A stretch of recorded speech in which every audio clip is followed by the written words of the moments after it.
Did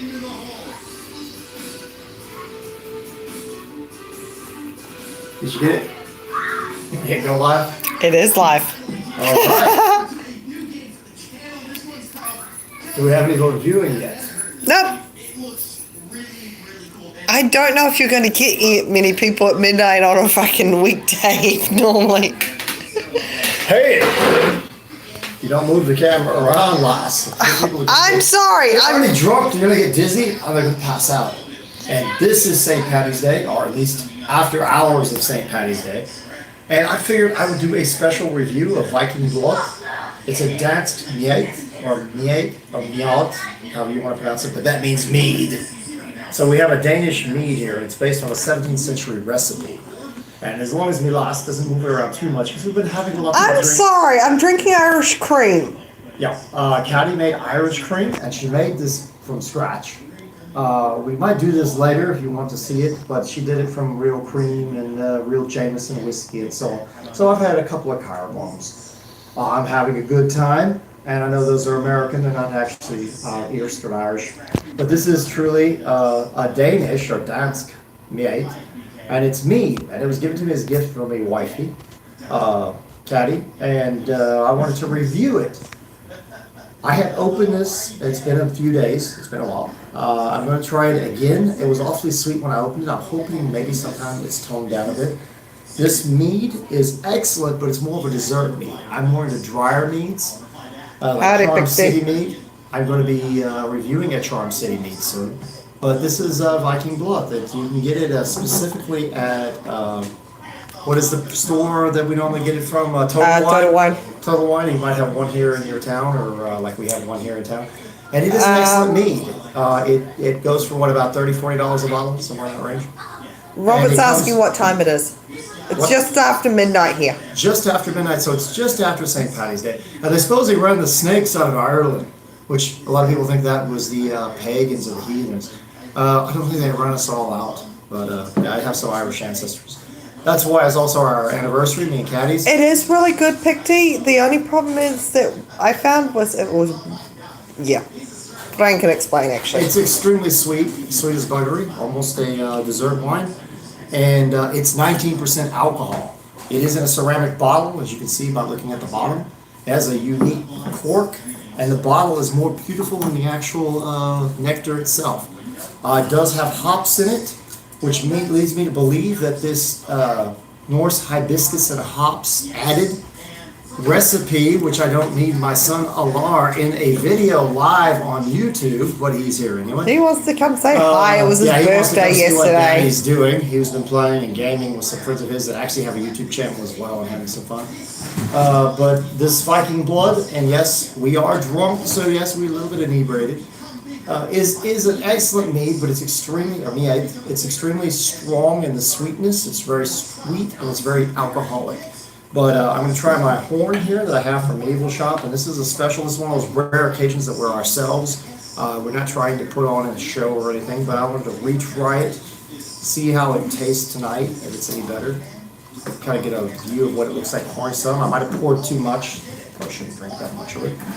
But I'm going to go ahead and sip it and see what I think after it's been open for, I would say, about a week or so. I was hoping it would tone down a bit because some things keep fermenting or they age. I don't think it will hurt it at 19% alcohol. Go play on the computer a lot. Sorry, guys. It's still quite sweet. Oh, 11-year-old wants to join the channel today. It's still quite sweet. It tastes good very good out of my horn, my Viking drinking horn that I got from Medieval Shop. Sorry about the shakiness. I am drinking still. And I do very much recommend it if you like very sweet meads. It's not bad at all. You can get it from Total Wine. The bottle itself is worth keeping. This is live water. There's nothing here that I will not see later because I couldn't put this up. He's trying to get people to like the video. Oh, definitely. He's trying to tell you to like the video. Please like the video. And I notice these type of videos that are live don't go over very well anyway, so who cares? It's excellent. I do like it. I think it's from 17th century cordial style recipe possibly. Thank you, Maybe Robert. like a cordial more than it is a true mead. Or mead, or however you want to pronounce the word. But it also could be, I saw a recipe from the 17th century to explain the sweetness and how strong it is. It starts off with a beer that already has hops in it. It's fermented to its extreme amount of alcohol. And then they add honey and then ferment it again. So who knows? I'm not sure what recipe they use. They don't explain specifically. They do say it's a 17th century recipe, not a 9th century recipe. So I don't think our ancestors around the Viking Age, when they were raiding and stuff, would have had something like this, or to this degree. Hello, 19% alcohol, which is extremely high for any kind of wine. But as for flavor, it's really good. I stay on a keto style diet. I try to stay very low carb and stuff for my health. That's also why I'm drinking homemade Irish cream. She's doing the Irish cream I'm drinking is with real cream and no sugar. Yeah, no sugar whatsoever. It's excellent. I had a couple car bombs with it. I couldn't tell the difference between a Bailey's. It's kind of a Bailey's knockoff. But this is very good. I'm enjoying it. I still think it's too sweet for me. Out of 4 out of 5, I'd give it a 4.5 at least. If not a 5, if you like sweet meats. I'm sorry, if you want something really sweet, it's still extremely sweet after.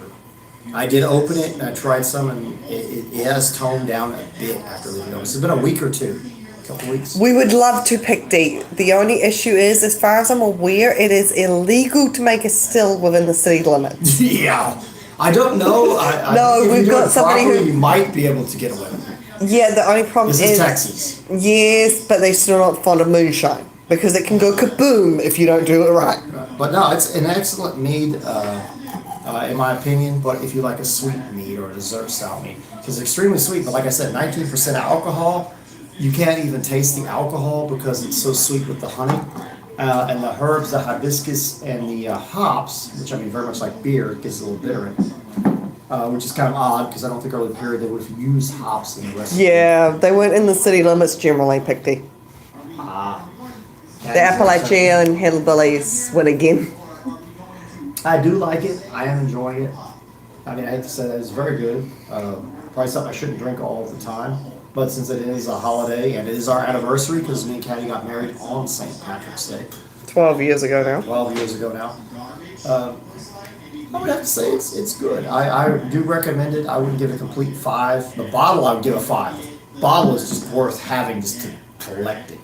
I'll find some use for it later. Yeah. You know me. It's a beautiful bottle. I don't know if they can see it on here live. I don't know how well they can see it. But, yeah, and the drinking horn from the medieval shop, I have to give it a 18. Excellent. About 12 ounces. Go to the room. Speaking Maori. Thank you. My wife's from New Zealand. She's a Kiwi. G'day, Joshua. I know. And thank you, guys. Yeah, I figured I'd do a review on this. I've been meaning to since I opened it. I didn't do it because we had other stuff going on. It was important. But and also everyone's freaking out with the coronavirus now and everything else. By the way, suggestion for anyone who's listening: if you can't find rubbing alcohol, go for Everclear at 190 proof. It will do the job. What is it? 1 part aloe vera gel to 2 parts Everclear makes a good sanitizer. Yeah. But anyway, like I said, I don't want to stay here on too long. I was hoping I'd get a few viewers on just to be able to have a couple of drinks with, and Kati's doing the same thing. And say hey and happy St. Patrick's Day. I mean, I'm sorry, but yeah, I just wanted to review something Viking or Viking on yes, Monican friend is live. Yo, this is live. What does he want to know? If he wants to know something. Corona. Yes, Robert. Unfortunately, people are being crazy stupid with it. I still don't get why they're buying all the toilet paper. Freaking toilet paper and our freaking hand sanitizer, which you don't use anyway. Sorry, don't use. No, but we can always make one. Yeah, but anyway, I'm enjoying this. I think it's good. I do recommend it if you like. Happy St. Patrick's Day. If you want a very dry mead, I would probably recommend something like Charm City Meads. They are from Baltimore. They're not as cool with this kind of bottle, and they're not from bashing Denmark, things. but it's unfortunately no, Aaron. It is way too late at night at the moment, but we will be bashing something in the next few days. Okay? Yeah, I've got a head I'm making, and I have a technique that was taught to me. It was taught to me by Roland Varzeka, and it's a technique that a lot of people have said has no power. and he's not able to kill a man with the blow. And I will be testing that on actual analog ballistic shell head and any other materials I can find. Plus, I'll have the video where he taught me when I was up in Minnesota. So everybody should enjoy that. I hope it turns out well with a real Viking Age style sword. I may use a couple of different styles of swords. As far as I know, Joshua, my family's fine. Thankfully, most of my family's in New Zealand. Only one person other than me is outside, which is my little brother who's over with you guys. And hopefully, Picty, nobody reuses toilet paper. That's just disturbing. If you're going to do that, at least use the odd socks that you keep losing in the washer and just wash them afterwards. Leaves work great. You can use the leaves. Or leaves. Just make sure it's not poison ivy or poison oak or anything from that family. It might not be a pleasant experience. I'm originally from Tauranga, but yeah, no longer quite over there. So we do have viewers in there. We have an Aussie viewer. I am sitting here, guys, and my audience. Oh, highly Monacan. Yeah, and we are. Unfortunately, it is about 20 past 12 in the middle of the night. Yeah, none of us quite understand the toilet paper nonsense. Considering it's an upper respiratory issue, all you have to do is have an old hanky or something like that and wash it over and over.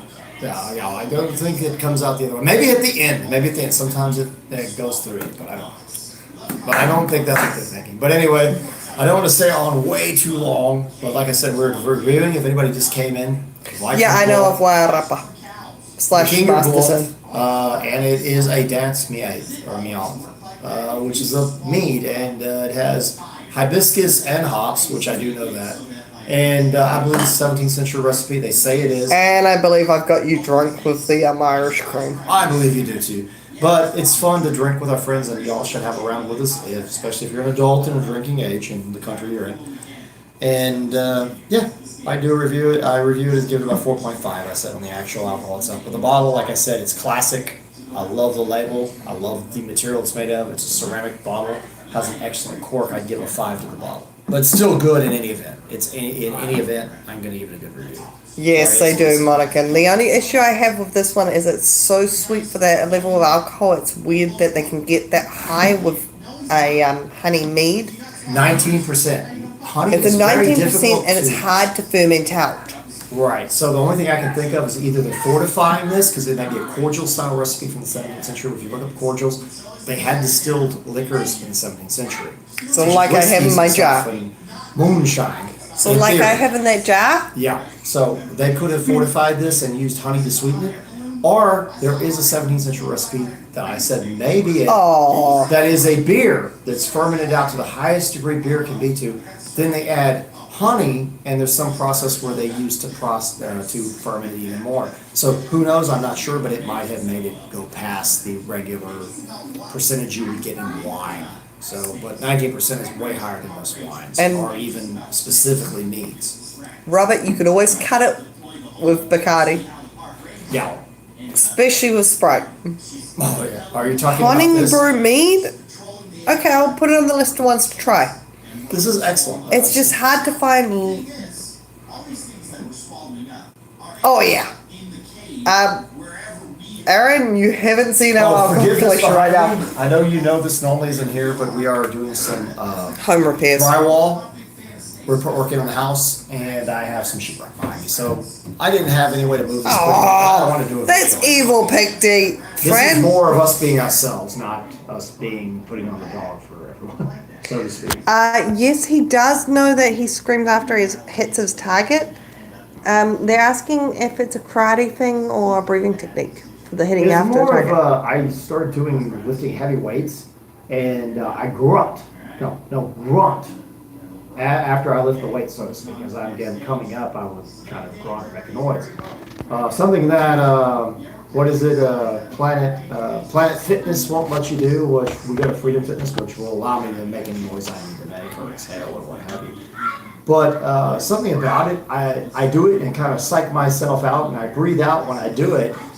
But right when I hit, as the damage is taking place, I kind of scream. I don't know what it is. I just started doing that. I apologize if it really bugs people, but somehow I feel like it gives me more power, but it's more of an exhale thing because I'm exhaling it as I'm cutting, but I don't totally make the noise towards until the very end of the cut. So I have noticed that it's not during the cut like a kia or a kia or which is Korean. Saxon blood. He's saying must be your Saxon blood kicking in. Understandable. Yeah, I just decide to. I'm holler sorry. Right as I do it. Unfortunately, Fran can't see your comments. I can. Quick comment to Picty. That was evil. I've never played Skyrim. Fran has. Oh yeah, I've played Skyrim. He's played I love all the Skyrim I go games. back to the old Elder Scrolls days. I love that. Very I loved Elder drunk, Scrolls. making One of the lots first more alcohol out of awesome games our of the 486, mixes. and then it turned into Morrowind. Sorry and about it the turned extra- into Skyrim, and then it's an excellent game. Sorry about the extra shakiness. And yes, we're gamers and stuff. Even though sometimes I'll try to hide that because everybody thinks you're all into fantasy and that you don't know what you're talking about because you like fantasy stuff. But I think you can love fantasy stuff and still study your history and understand reality. I mean, there's still a balance where you know the difference. You know the difference between like an action movie, fantasy, a book, and then you start getting into reality. You start getting into what people really did. Thagen is actually, as far as I'm aware, Thagen is actually another variation of Thane. As in Thane. And Thegn are basically the same thing. They're just slightly different variations depending on the regionality of the word. That's why it's the ThegnThrand rather than... Thegn is also like the Thanes of Mercia. There's a group that's called that. They're Saxon group. That they would say Thanes of Mercia. It might have been pronounced Tagen or Tane or Thane in Old Norse. We're not sure because remember, no one knows the exact dialect. But it means the same thing. It's a thane. A thane is a higher individual like a lord that serves the king. Like you're under the king, but you serve him. So I've always seen it like the reason I did ThegnThrand is I see it like I serve a higher power, but I don't know what the power is. But that's why I named the channel. It was kind of an oddity. I thought it was me. Oh yeah, it's got to be. No, it's new IP. Sorry, I'm being a New IP, smartass. She's the one I serve. But no, as far Where's your role? as we're aware, the two things are just different variations of similar things. Yeah. The issue is that everyone keeps assuming that Fen and Thrand are two different meanings rather than a title of the name. I'm not sure. I might So have like to Mr. and retest Mrs. this and see if it's actually good. I still wish we had some Charm City.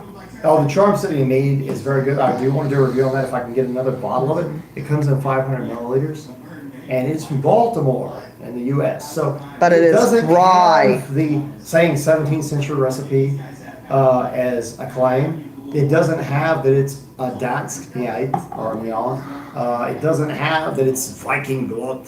The name of Viking Blood, Viking Blood. It doesn't have any of that good stuff going for it. But It is a nice dry mead, and I prefer mead. dry. And I have so many meads where somebody tries to make a dry mead, and they try to do this on their own. And I've had them at historical reenactments, and I'm sorry, they taste terrible. They're okay, but there's something about it that get a bad aftertaste. That mead comes out where it's clean. It's as good as any wine you could possibly get, but it has nice overtones and flavors. I don't know how they do it, but I want to know, and it's extremely finished out, correct? It's at least 15% alcohol. It's very nice. Oh, and Very Robert, dry. we drink mead and eat cheese in real life instead of just eating it in games. Yeah. The breathing techniques, Fran has a habit of breathing out like that with weightlifting where I don't so much. Yeah, you're moving the camera quite well. I hope I'm not bobbing too much. Okay, that was Really, babe? That was my fault, not hers. Sorry, I had to do that. Sorry. If I had a shoe on, I'd throw it at you. Oh yeah. They're asking if the blood is red. No, I thought I should have the color. If I had something to put in that was a clear glass, I would. You have shot glass over there somewhere. I'll put a But little shot unfortunately, glass. If they give me us a 1 moment, second and he'll if shot. everybody's enjoying this, it's here. I'll do it. Yeah. Hibiscus is a good flavor. Monican wants to know, for somebody who has little to no training, what is the best way to grip a one-handed sword? He wants to know what? What is the best way for somebody who has little to no training, what is the best way to grip a one-handed sword? Basically, I know it sounds insane, but grab it like you're grabbing a club grip. Let it tilt back, but when you go forward, let your hand rock forward. So what I'm saying is your hand changes position as the sword changes. So if you're letting it way back, it's kind of like you allow these fingers to come up and hold with these fingers. But as you go forward, these fingers become dominant and these fingers are less prominent. So what I'm saying, it's more like you got to get used to letting the sword roll through the hand and let the sword do the work, because normally when you're cutting, you're not, you want to make sure the sword's in a line that it defends you, especially if you have no sword. So in that process, the sword is what does the motion more than the arm itself. Otherwise, you'd just be taking it and club gripping it, swinging it, which I guess is okay with the shield. But in events, you get more power by letting the sword accelerate itself by throwing it forward and letting the tip follow a straight line. The actual tip of the sword kind of follows a straight line to the target. And in this process, if you aim properly, you're cutting like you're cutting here, not necessarily on top of the head. It actually allows the sword to line up. Give me as one defense second. for you as well. I guess I went too far there. Vaja Wilda wants to know Falcata versus Cyphos. I Which still would, had meat in there. I just spilled it. That was good. you're cleaning that up. Yeah. Falcata versus Cyphos, which would you take into battle? Let's do that. Vaja Wilda wants to know if you'd take a Falcata or a Zyphos into battle. Falcata or a Zyphos in the battle. Well, it would depend on the situation. The Zyphos itself is very much like the earlying out two swords, and it's more for thrusting because you're dealing with lots of armor and you can thrust into niches. It's not as much for cutting. You can cut, but it's more for, thrusting. But then again, like a true Zyphos is a little fatter and meatier, so it does have a good cut. But the Falcata is a complete cutter. I mean, it's designed to cleave and to cut flesh and bone and so on. So if your opponent's if it's a razor sharp and the opponent's wearing a lot of cloth armor, leathers, hides, what have you, whatever he's wearing that might be cuttable, that gives a lot of mass to the blow. If you like to cut, you like to hack, it's going to do the job. Plus it extends over shields and so on. I mean, it has a little bit of extension. Whereas the Zyphos is pretty much straight. And like I said, it's like an early now to bronze sword or something.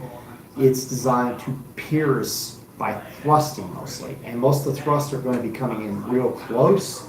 I mean, I know it sounds crazy, but you're going to be thrusting, not thrusting out like you would with a later century sword to reach somebody.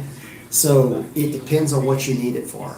You're dealing with a lot of armor where you can only get in certain niches and stuff. I would say the Zyphos is going to be the thing to go with. It is going to give a big wound because it's wider. It's also very tapered at the point. But you can also thrust with the Falcata as well. And being like a Kopesh or something where it gets over and around things, you can also thrust around things. So it really depends on how useful the blade was to you and how well you could use it. I mean, in my mind, it'd be which one you're more familiar with. If you like to cut more, I'd definitely go with Falcata. If you like to thrust more and get in close in combat and not stand back, I would go with the Zyphos. I hope that answered the question. That's the best I can come up with. Okay, I'm going to take one real quick. Caleb, you wanted to know about the other gentleman who used to be in the videos, aka Eldgrim. Eldgrim. He moved out a few years back. This is the color of our Mead. Okay, that's the mead there. It looks like honey. And this is a cattery, which is a group here that's called a cattery. It is a local Corpus Christi group. Cat shelter that tries to rehome stray and abandoned cats. And they even have a thrift store, which is awesome. Go by there regularly and buy stuff. And they even have stuff that you can use for medieval reenactment and stuff like that. Yes, he's all happy because I picked up glasses. And we also picked up a ink loom from there. Kata Okay, Caleb, though, Eldgrim moved out a few years ago, and he ended up, honestly, I don't believe he was ever very happy doing the videos. It wasn't really something he was interested in. So when he moved out, he basically dissipated from the videos. But he also recently, in the last year or so, actually moved over to Florida from Texas, and it's a little bit of a far drive just to do a video. Yeah, he was here in town, and I even invited him back, saying that people were begging him, wanted him to come back and do something. And even if he didn't want to do it regularly, I would edit it, because he used to edit stuff, and that was his thing. He wanted to edit everything. I'm not going to be me. I'm not saying it in a bad way, but he used to want to edit all the videos and shoot all the videos and do all the videos. Now me, my wifey, Kati, helps video the videos. I edit all the videos. I told him to come by and do something with me. People would enjoy it greatly. They want to see how you're doing, see you're healthy, and do something cool with me. And I guess he was too busy. He said he would. He never contacted me back, and he never came by. And I don't mean that bad, Eldgrim, if you're out there and you hear that. I don't mean that bad to you. I know you had other things going on in your life. But I was just saying, I did give him the offer. I asked. I read it to him a few times when we were out in public and tried to, because he obviously didn't live here, didn't come by here. And I told him, hey, look, people really want to see you. They're asking about you. I don't know what to say. I want to keep the channel going. I don't want it to go away just because everybody thinks it's two people doing it and you're no longer with me. And he says, oh, well, I'll try. But he never came by. So I guess he just didn't have the time. And I do apologize. I'm sure that he had a lot of stuff going on in his life because he was trying to get into, I guess, a different different walk of life, I guess. That he to answer your question regarding the HEMA, the biggest thing you're going to want to build up is your wind. All muscle groups are important. However, your capability to be able to breathe for long periods of time at a ratio that keeps you going is more important than any particular muscle group. I highly recommend to relax, even if you're in full armor, having trouble breathing. No, you've been wearing full armor, having trouble breathing, doing Battle of the Nation stuff, and they talk about how people have trouble breathing. They hear this, they have the sparks from metal hitting their armor and so. But relax. The best thing to do, realize you're in that situation. The best thing you can do is relax. And if you relax, guess what? Your endurance will last a lot longer. It's kind of like being underwater and holding your breath. And if you panic, you can't hold your breath very long. You'll use all your oxygen quick, your heart will start beating faster. If you just totally relax while you're holding your breath underwater, you can hold your breath over a minute. Most people can hold their breath over a minute. Just by relaxing. As long as you know you can come to any time you want and get air, that's the way to think of it. Think of it when you're fighting. At any time you can relax, but you don't want to relax right now. You also had relax in the process. Sweetie, you had a question: spirit shield or poleaxe? Note you are wearing a male halberd and a helmet. And Caleb, the family is doing good. It's just going to be interesting for the next few weeks. Unfortunately, our children's schools just told us that they're out for another 4 weeks. Yeah, they are. So I'm going to be managing their education for the next 4 weeks along with their teachers. I'm in Nueces County. I have no problem telling people where we live. We live in a place called Corpus Christi, Texas, which is the body of Christ. It was named that way by the Spanish who found it. They had a mighty storm when they showed up here. It was calm. So they decided that was a good name for it because they were Christian. So that's why we're here. But there are no cases that we know of yet. But although there are people tested, there are no proper tests until recently, and there's no results yet. So there may be people here who have the coronavirus, or what is it, COVID-19? COVID-19, excuse me. COVID-19, which is sorry, I didn't say it wrong. Severe acute respiratory syndrome, blah, blah, blah, blah, blah. Right.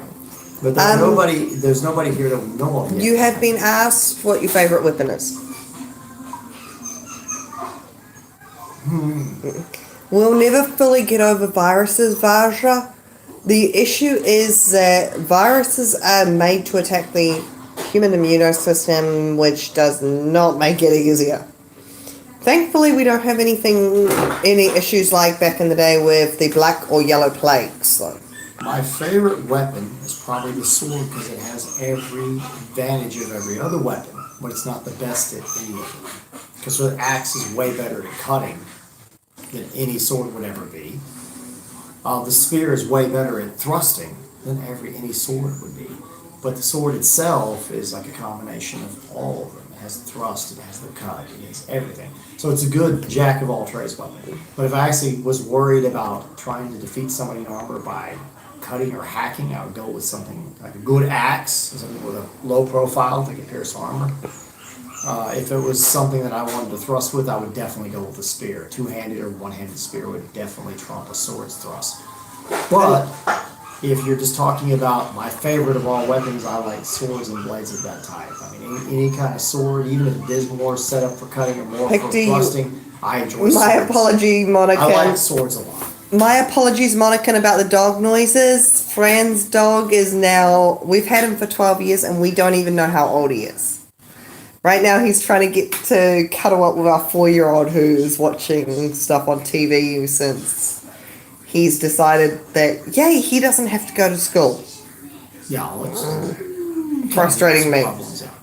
Hey, this is kind of cool. Picty We're getting to like and Fran would be very much like we're all together on. And Picty Fran would be very much happy to hear that Rh negative blood types were immune to bubonic plague. Oh, Since no joke. Fran is actually an Rh negative, where I'm an Rh positive. All our dogs are mutts. Fran's dog actually followed him Frecky. for about 5 miles home when we first married. And basically I agreed that he could keep him. Yeah, Frecky means ravenous. Frecky. Ravenous. The two wolves of them. And we had Gary at one time, or Gary. Yeah, which was my weenie dog. Yeah, and he was greedy. We made Because he was always greedy. What did I do? I'm going to give Fran the camera for 1 second. Well, we might need to end this, and you switched it around for me. Yes! Hey, everybody. Sorry, I didn't mean to plan on being on 31 minutes. I just wanted to do a quick review of the Viking Mead that I'm doing here. Multitasking was not my And it was more just for fun than anything. It's not like anybody paid me to do this or anything. I think it's good. I give it a 4 or 4.5 easily. For the actual flavor of the bottle, I'd give it way more. I can't see anybody's comments. Is everybody having a good time tonight? I need to borrow you guys for a second. Why can't I see the comments, Kati? Anyway. Oh, I see them now.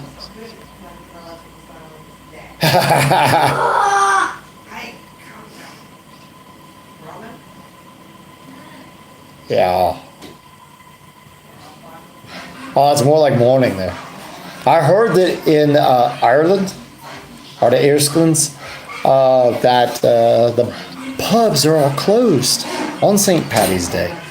So they're going, how could that feel to you if something every year you did? I'm like, it's got to be bad. I always thought a dog or a hound following you home was good luck. Sorry. I always thought that. That's just me. Could be wrong. Did anybody like the video I did with with Shad recently? I've had a lot of people into using longbows. I mean, I know that that's what they do. And it's the only thing they do is shoot longbows. And they're complaining because we did the right-sided cradle, yet the 3-finger or 2-finger draw. You know, like the Western draw with the Mediterranean cradle, I guess, or whatever you want to call it, where you mount it on the right side of the bow. We did it because we saw depictions and artwork that showed that. Now, could those artworks be flawed? Yes. Yeah, I totally agree. Some could be flawed, but would so many people go out of their way to make sure it's on the right side of the bow, even though I've seen people show a cartoon and no one did it? I think somebody had to do it. Lars Anderson does it, but he does it for a reason, for speed. So I'm wondering if maybe it has less accuracy. Now I'm saying less accuracy, like you might have a little more trouble with accuracy, but you're shooting at a certain point at a certain range, which would be all about elevation and the angle. But you'd be able to, if you had plenty of arrows, like a plethora of arrows sitting next to you or in your quiver or however you have them, I think you'd be able to launch a large amount of them faster. So it might not be so much for accuracy as just like, I guess, raining arrows on your enemy.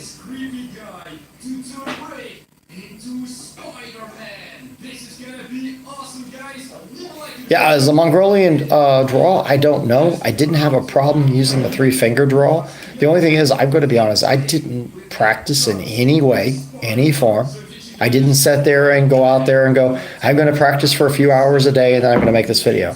I went outside. I took my weaker bow.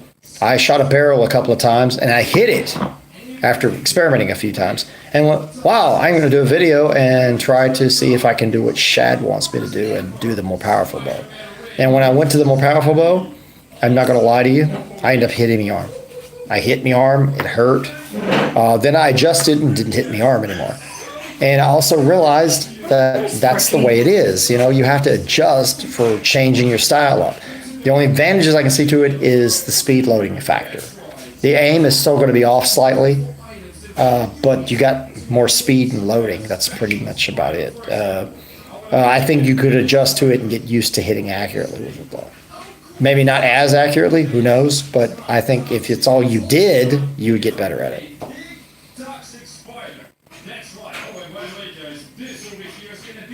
Oh, true. True Damascus Steel was actually from India that they were trying to copy.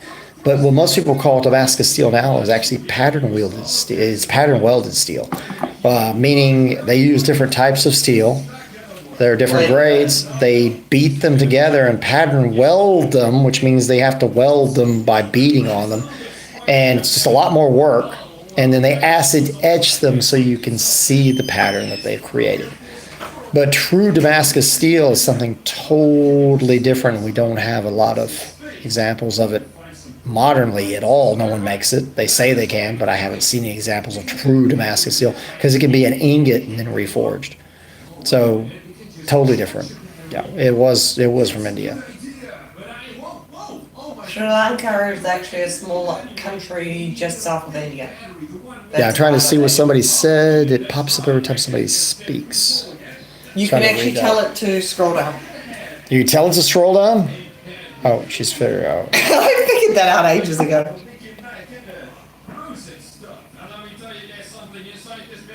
Oh, awesome. You got to shoot twice as much as anyone else.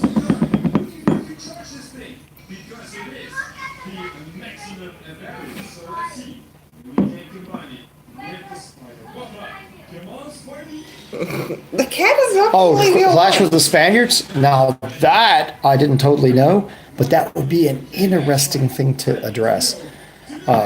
Definitely. It could be Damascus steel, crucible steel is pattern welded. Very true. And we know that the early swords, and not all of them were the same, the early period swords in the Viking age that we believe were ulf birds, which could also mean ulf fang, or wolf fang.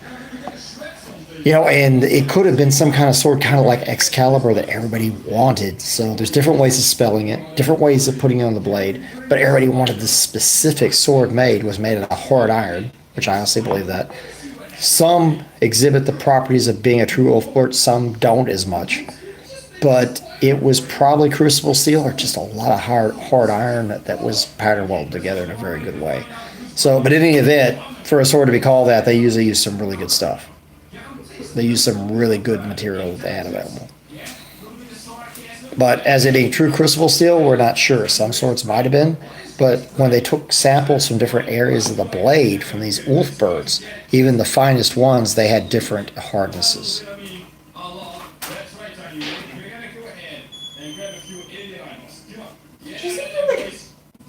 Can't run often. Sorry, I'm trying to read everything. And yeah, the other thing about Japanese armor that's really strange, I was going to bring that up, somebody brought up Japanese Western visiting Japan. We have iron armor early period, and yes, most of it was lamellé or lamellar, which was made with karuta, plates that were laced together.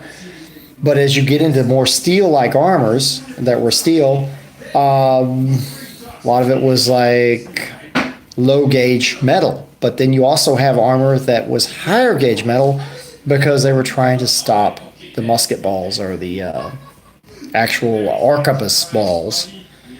And that stuff got extremely thick, or they started laminating it with other materials as well to try to stop it and made it extremely as thick as they could get it. So you either find in museums, you'll either find really thick Japanese armor, especially the dole, or the hachi, which is the dome, but the rest of it will be quite thin. Be iron or steel and be quite thin. But the whole idea was they were trying to stop those new rounds. They wanted to still be samurai. They wanted to be able to fight.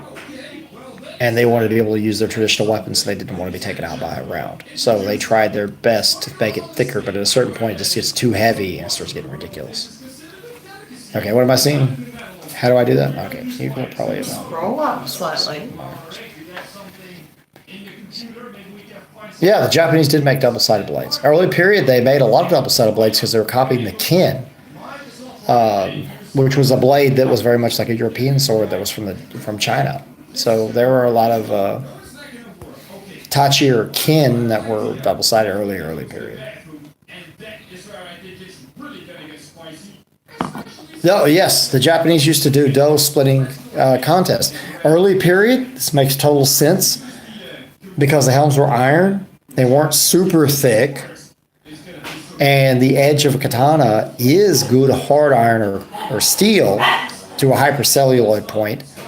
And the rest of it was softer. But if it was done properly and a good enough sword against that type of metal, you're going to cut it. I'm sorry. And modernly, we can make helmets so good that, no, I don't think there's a chance of, even with the best sword I can get, to actually cut through it and actually hit the head. I don't think so. Adam Saladin. I tried to help him out once when he had cancer, and I was going to do a throwing video. And Jarl Sprave had asked me to do it, and I was all excited about doing it, and then all of a sudden he recovered and came back before I got my video out. I'm sorry, I tried to do the video for y'all. I was going to do something and to try to help him out, and he was going to probably produce it and put it on his channel, but it never happened. I was trying to do it just to help him to have some content because he was having trouble. He had some cancer at the time or some kind of problem, but I think he's over it now. But he's been doing the videos where he has... some kind of master that he has that uses katana, and they have tried splitting helmets. I would love to do a video about that.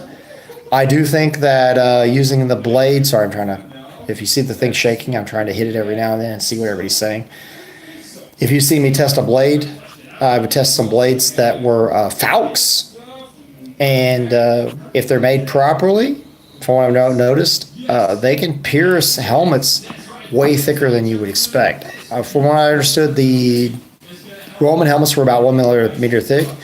I pierced a 14 gauge helmet and didn't realize it with one of the blades, and I still need to go back in the video and fix it somehow. I've already put the video out and said it was a lighter helmet, but I pierced the helmet and actually hit a ballistic gel head deep enough that it would have wounded the guy bad enough.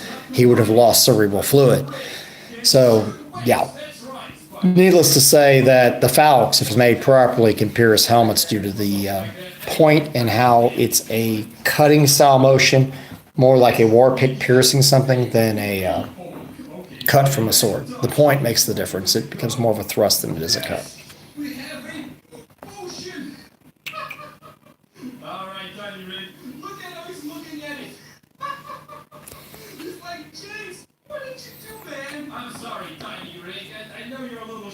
Yeah, Chinese swords don't have very big handguards, but I think that the traditional Chinese swords were designed to be used with shields. Just like the Viking Age swords don't have very large handguards. You use it behind a large shield. And if you're using something behind a large shield and use it properly, the shield usually protects the hand. Not only do you not have to have a gauntlet, but the shield, if used completely correctly, protects your hand. So that's probably the reason why now we see Kung Fu or Kung Fu farms where they're using swords that have small handguards and using them in all these special katas and dances and so on. They probably originally were used with shields. Now we don't see as many shields anymore, so that's probably our reason why they have such small quillions or cross guards. The Europeans were famed for using big quillions or cross guards or rings on the sword, and then eventually turning into swords like swept hilts into basket hilts, and this protected the hand where you didn't even need protection other than maybe a glove at the most. Yo, I have read The Art of War. It's an excellent book. I highly recommend it for anyone. Yeah. Sun Tzu. The TV show called Vikings, I've done some reviews on it. If you want to look them up, I have done reviews on it. You enjoyed it. I'm sorry, the application of the historical setup for the females' views was incorrect. I'm sorry, what woman wouldn't want to control over a princess? Yeah, Lagertha was the first wife, okay? If would've Lagertha was the first wife, they did it the way they did it. She wouldn't have been upset that, that Ragnar wanted to marry a princess because she would have had full reign over this princess. In other words, she would have been the first wife. She would have been King Ding Dong. And she could have told Lagertha everything to do and bossed her around. So why would she care if he cheated on her and got with a princess if she was the boss? She could have belittled her if she wanted and got away with it. And that's just the way it was, because that's, if you were allowed to have multiple wives, the first wife was this basically the boss. Add to it the fact that Lagertha, talking from a historical point of view, was actually a princess herself that was dethroned because her father was killed. Yeah, this is true if you look historically, but they made her just a farmer, and Ragnar helped to reclaim her throne. They changed a lot of things up in the episode. He divorced her, actually. Right, he divorced her traditionally because he never forgave her for making him fight a bear and wolves, correct? Yep. Yeah, so it's totally different. He sustained injuries that he never recovered from totally by making him fight them. Which, I mean, sounds sci-fi, fictional, so on, but that's what the truth was. I should say truth, but what was written down. The myth behind the myth behind it. And they didn't include that. They had her as just being part of his village, a farmer like him, a lowly person, and then he became king. And then he married a princess, and then she was upset because he cheated on her, which is not exactly what took place in any event. So, or at least not that it's recorded historically, or even that you could make out of it. So, unfortunately, I'm going to have to kick Thrand off his phone due to the fact that his phone is that a throne in there? I don't know if it's a throne. It's about to run out of power. Yeah, well, my phone's going to die on me. But I'm having a good time talking to y'all. I'm liking being able to see what you're saying and not to see Kati trying to help me respond to you. And I'm sorry if it's jiggling a lot, but I'm trying to look by touching on my phone. And I've lost my phone. And seeing what's going on. My cat. Rage. I'm unserved by Kati. But no, I love me wifey. She's the greatest thing in the universe. She's awesome. I lost my cat. All I can hear is the hissing. I know he's around here somewhere because of that. The Knights Templar actually fought on foot with great helms, or did they actually remove them after each? I don't know exactly. It has a lot to do with view. Could they see well enough? Great helms went over smaller helms normally, because the whole point of great helm, most people don't understand this. They think it's just a big helm, and they wore their mail and their padding under it. But no, they wore their mail, their padding, possibly a skull cap type thing under that, and a helm on top of that, and a helm on top of that, possibly. Or at least a helm under the great helm. So it means they could easily take the helm off. They'd still have the protection of all the mail that they had under it, and possibly up to the nose. They had a helm on top of here, and then had a great helm on top of that. So your chance of getting killed with the great helm was very low, and it would stop arrows and ranged weapons. But when you got into actual combat, you could see much better without having a little slit or some holes in the front by pulling the whole thing off. So there is good evidence that even people with visors on the helmet flipped the visors up when they got into melee combat and just trusted their skill to protect their face. And it sounds silly because we see modern reenactors and go, oh, no, I wouldn't do that, because if I didn't have a Battle of the Nation guys, SCA guys, I got to have a grill. If I didn't have that, something would hit me in the face and kill me. Chances are it would hit you in the face and cut your face, but due to the angles and stuff involved with the tip of the sword hitting, it would be a wound. You probably wouldn't be dead outright unless it was a thrust. You're gonna have to hang out. So chances are they probably did do that to breathe better, because people talk about it even in Battle of the Nations, they have trouble breathing. And SCA, I've heard people having trouble breathing in massive combat and stuff like that. Anybody who's wearing a full helm, So chances are they probably did do that to breathe properly and be able to see properly so they could react properly. If they were good enough skilled warriors, they're probably more than apt to flip their visor up or to remove something such as a great helm and go straight to just some mail in a small helmet. Cat, you're not going to want to deal with the dog. I will keep the videos coming. I'm hoping you enjoyed this tonight. I'm sorry if it's the poorest quality because it's from my cell phone. So the only way I could do it live. I don't know the way to do it, or I would use one of my better cameras. And I hope everybody enjoyed it. And I hope nobody that was heathen or pagan was offended because I did it kind of as a St. Patty's thing, but I married my wife on St. Patty's Day. And no, I don't think that he drove all the snakes or heathen or pagans out of Ireland. I don't know, or those people. Don't think so. But I think it's a good drinking holiday, and there's nothing more heathen or pagan than that. And I don't mean that in a bad way. Isn't that good? I mean, if it's to anybody else or Templars or anything like that, I still respect you as well. Smeghead, if only we were a metal band. Oh, I wish we were a metal band. Yeah. But anyway, like I said, as always, farewell. I enjoyed doing this. I hope you all enjoyed it.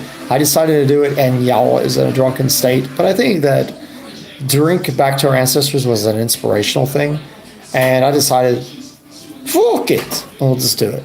So, I hope you all enjoyed it. Oh yeah, well I'll try to do more of them with y'all. If you want me to, maybe on Sundays I'll do something like this and come on and talk with people. But no, I do what I do to give people an option to think. And if you don't agree with me, that's fine. I don't mind if you don't agree with me. If you think I came up with a good idea, let me know, and that's good too. I just enjoy corresponding with everybody and be able to put my input in of what I believe our ancestors did or what I think is viable. And that's about it.